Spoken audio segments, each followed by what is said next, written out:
we are seeing the repercussions of the killing of Qasem Soleimani in Iran. And that action was based on what we are assured by the Trump administration is intelligence showing a clear and present danger from General Soleimani. Do you believe it?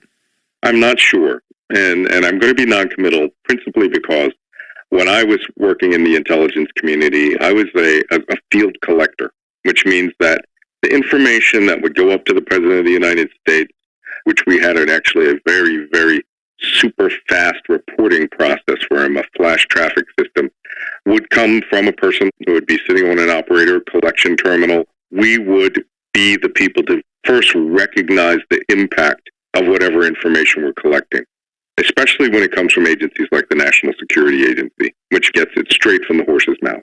So from the bottom up, you could clearly see where the risks were. Ronald Reagan ordered an airstrike on Libya related to the intelligence that was collected. That intelligence was decisive. Ronald Reagan declassified that reporting and put it out into the public sphere, showing literally orders being given. I'm bringing these examples up because we do not know what Qasem Soleimani was doing. However, there are some inferences that can be drawn. First, he is a strategic commander. He is not the guy who signs off on individual terrorists or individual militiamen carrying out very specific acts against the United States. He doesn't have to do that. That wouldn't be his purview. His junior lieutenants would do that, or the militiamen themselves might think that up and just do it because, you know, a lot of these Shia militiamen just hate the United States. He is the person who would be implementing the strategic plan to bring Shia Islam in a clear crescent all the way around the Middle East. He would have subordinate commanders there who would go out and give training and education. This guy is like the chairman of the Joint Chiefs of Staff, only instead of the Iranian armed forces, he was the equivalent to the commander of the Iranian Revolutionary Guards. So when I hear from the White House that they had intelligence showing Qasem Soleimani himself was ordering or was involved in an incident in which the imminent attack of American citizens and their lives and diplomatic facilities was in the offing. Now, Soleimani's the kind of guy who gets briefed on these things and could give a yay or a nay, but he would not be the guy who would be saying, okay, let's shoot 10 rockets at the American embassy. He doesn't have to. You know, he's way above that. I would like to see what the intelligence was. What was the act that they were talking about? Was it another rocket attack on a U.S. base? Because if it was, the White House drew a red line so low in my time in Iraq and the U.S. forces' time in Iraq from 2003 to the day we left in 2008, 2009, we were getting hundreds of rockets all across Iraq every day, killing U.S. service members. You could set your clock by the rockets every time they would hit the green zone every day. So how we would take our standard back to being so incredibly low that I believe we were losing 3 to 4 service members per day to IEDs every day for 8 years. This administration's standard is 1 American killed by a rocket attack by an Iraqi militia. They would hold the commander of the Iranian Revolutionary Guard Corps personally responsible. That's not saying that Soleimani didn't deserve the missile that he got, okay? That guy had it coming for a long time.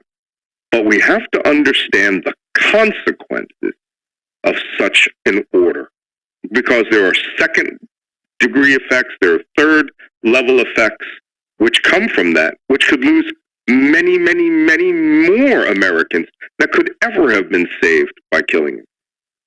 It's also been pointed out, the paradox of a president who has stubbornly and consistently refused to believe intelligence reports, choosing to embrace, presumably, this one. It's laughable, isn't it? They are schizophrenic in the way that they view the patriotic Americans who spend day in and day out thanklessly trying to keep this nation safe. And that in itself is suspicious. suspicious. But that they would now turn around and say, we have foreign intelligence that we used to kill Soleimani. It was based on the best assessments of the U.S. intelligence community. That in itself is not only hypocritical, but next week, if something came out that personally impacted Donald Trump, he would go back to calling the intelligence community the deep state and that they should be dismantled. When it comes to war, of course, we can go back to the Tonkin Gulf incident or the allegations about WMDs in Iraq, that in whatever intelligence was offered, certainly in the case of the WMDs, it was overturned or ignored by what the administration wanted to happen politically then. True. The CIA never said Iraq had WMDs. The actual assessment that came from the CIA and what was told to George W. Bush by the director at that time were two entirely different things. And this is the fundamental nature of the intelligence process. We can only produce the best information as it exists or as the best projection and forecast of what can come. It is up to the intelligence consumer to make a decision about that. So Donald Trump went to the most extreme decision in a wide range of options without any regard to the consequences of who it could hurt or how it could damage this nation in the extreme.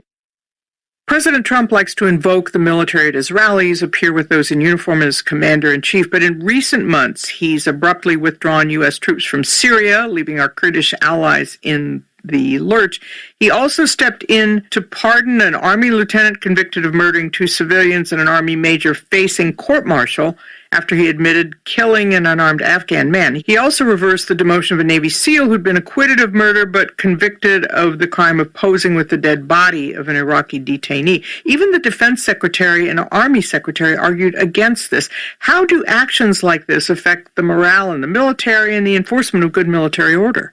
Well, one, what it does is it creates a schism in the armed forces, and you can see that in polls, where you see the approval polls amongst members of the armed forces for Donald Trump.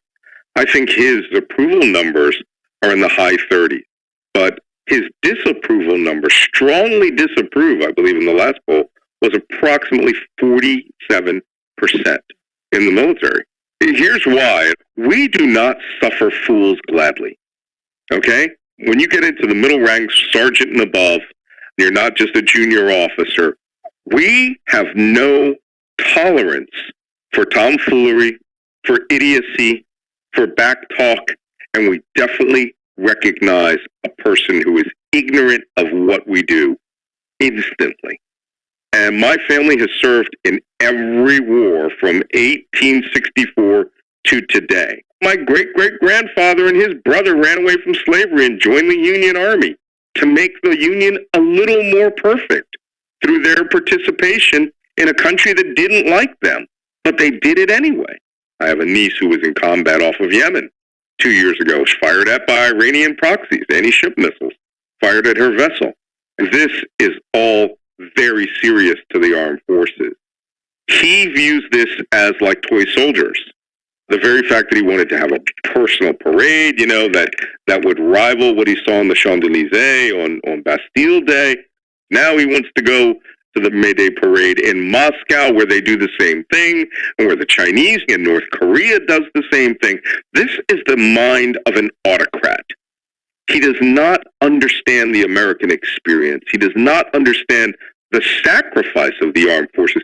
And what he sees with the armed forces is a form of salvation, right? And he plays this Tom Clancy character where he's the president who doesn't put up with anything from his foreign adversaries. But what he doesn't do is he doesn't think. He gives no forethought to what could happen, what should happen, and how should the nation be defended. They're toys to him. Now, let's go over to good order and discipline. The reason that he backs and endorses and gave pardons to 3 people.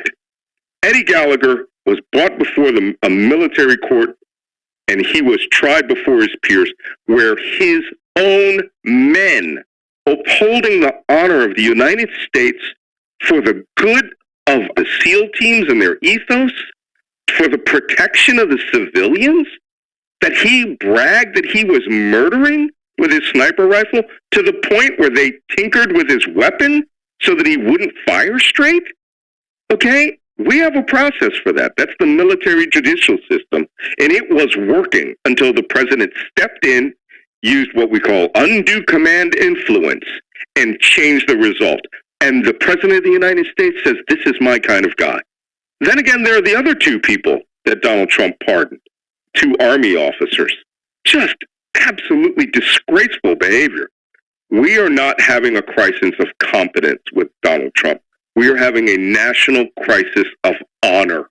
The people who support him, and I will be quite frank, I've received many death threats from them, who have served in the armed forces, dishonor their own oaths that they took by supporting Donald Trump. It's just utterly disgraceful.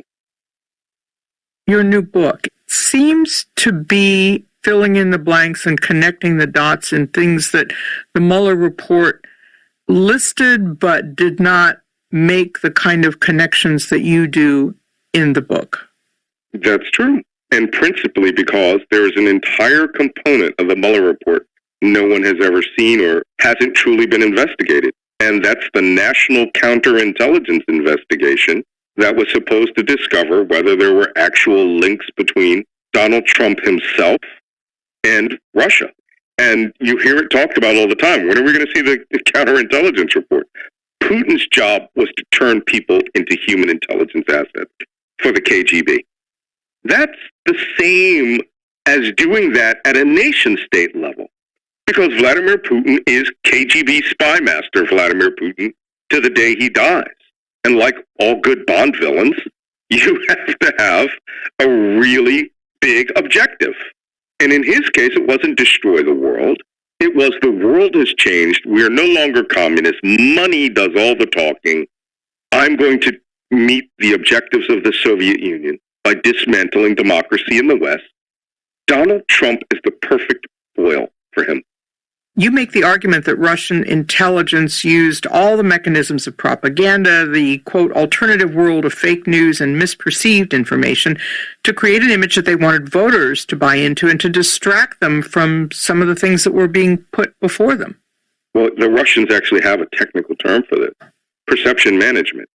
Perception management is where you craft an information bubble around your target so that left, right, up, down, your target is living within an information sphere of your crafting. And the analysis that I used, the information bubble that was put around Donald Trump created his belief that all of his thoughts are homogenous, that everything that he thinks was Donald Trump's own brilliance, like Crimea being part of Russia, and they all speak Russians, and Obama is a weak president, and Putin is a strong president. Donald Trump is a subordinate in this story. Putin doesn't have to do anything. So long as he maintains the relationship and keeps a short leash on whatever the debt it is that he has over Donald Trump. The question is, what is it? It's just the belief that Donald Trump wants to get into what I call the global oligarchy, the globocarchy, which is there are people who live beyond, with so much money, they live beyond flags.